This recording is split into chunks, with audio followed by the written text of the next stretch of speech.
terceiro ano amado, tudo bem com vocês? Eu estou bem, graças a Deus. E hoje é a nossa outra aula de português. Peguem os livros, já coloquem na página aí 48, tá? Olha aí, ó. Todo mundo com o livrinho aberto, hein? Tô daqui olhando. Olha só, gente, nós vamos aprender hoje os nomes daquelas partes da última aula. Lembra da última aula que tinha um esqueleto, uma estrutura, perguntando as etapas da história do ponto? Ainda é sobre a história do ponto. A gente vai falar tudo isso aqui sobre a história do ponto, texto, né? Que nós já lemos ele mais de 2 vezes, porque nós já a terceira aula sobre esse texto.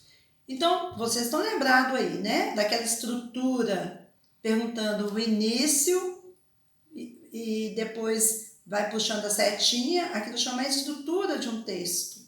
Só que essa estrutura agora, vocês vão aprender com os nomes certinhos. Tem nome para tudo, não tem? Então, aquilo ali foi para introduzir. Então, eu quero falar para vocês do narrador.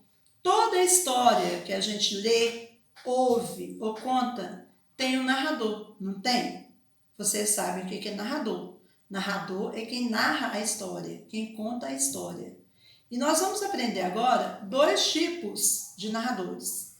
O narrador observador, só o nome está falando, é aquele narrador que não participa da história, ele fica fora da história, só observando. Por isso o nome, narrador observador. E o outro tipo de narrador é o narrador personagem. Olha aí o nomezinho personagem. Por que personagem? Porque ele participa da história. Ele está dentro da história, participando de tudo, das emoções, de tudo. Então, são 2 tipos de narradores, tá? E vem também os personagens, que a gente está já acostumado a trabalhar com isso, né? Personagem principal é aquele que aparece mais vezes, é o de destaque. E os secundários, o que vem depois do primeiro, né? E no caso da Vera, o personagem principal, quem que era? Isso mesmo, a Vera. E os secundários? Isso mesmo, a professora da Vera e o rapaz da galeria. Muito bem. Temos também o conflito. O conflito é aquele ponto da história que começa a borbulhar, a dar motivação do leitor de querer ler e terminar para saber o acontecimento, né? O final. É onde eu fico assim, ai meu Deus, o que vai acontecer, né?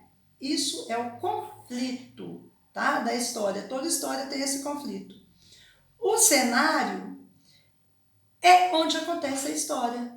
As histórias podem acontecer em vários lugares, né? Na praia, na fazenda, no clube, um montão de lugares que pode acontecer a história. E o cenário da história do ponto, onde que acontece? Nós já falamos, né, na aula passada, dentro daquela estrutura. Acontece na sala de aula e depois na galeria de arte, 2 momentos, o cenário. E o conflito, né, a gente falou agorinha, só que a gente não situou esse conflito no texto. É quando começa o desenrolar da história. Não, se bem que eu lembrei, a gente falou sobre ele. O desenvolvimento é assim que começa o conflito, bem na horinha do início do conflito. E o desfecho é o final da história. Como que resolve aquele conflito, o problema da história, tá? Então, a gente percebe como que o texto é rico e quanta coisa ele contém, quanta coisa a gente pode aprender, pode guardar na cabecinha. Porque todo texto tem partes, né? Que a Emília sempre fala, olha gente, vamos produzir o nosso texto, a nossa história, com começo, meio e fim. Isso a gente já está careca de saber, mas agora a Emília está passando para vocês essas estruturas, né? O narrador, os personagens, o conflito, o cenário, o desenvolvimento, o desfecho, tudo com nome. E a gente vai praticar isso muito no nosso dia a dia, tá? E vai ser muito gostoso. A gente vai aplicar de diferentes formas. E eu deixei para casa lá, tá? Para vocês realizarem. É tudo sobre o que a Emília disse aqui, ó. Super gostosinho de fazer. Muito, muito tranquilo. Até aqui, tá? Tudinho que a Emília falou tá aqui. Viu? Caprichem nesse para casa.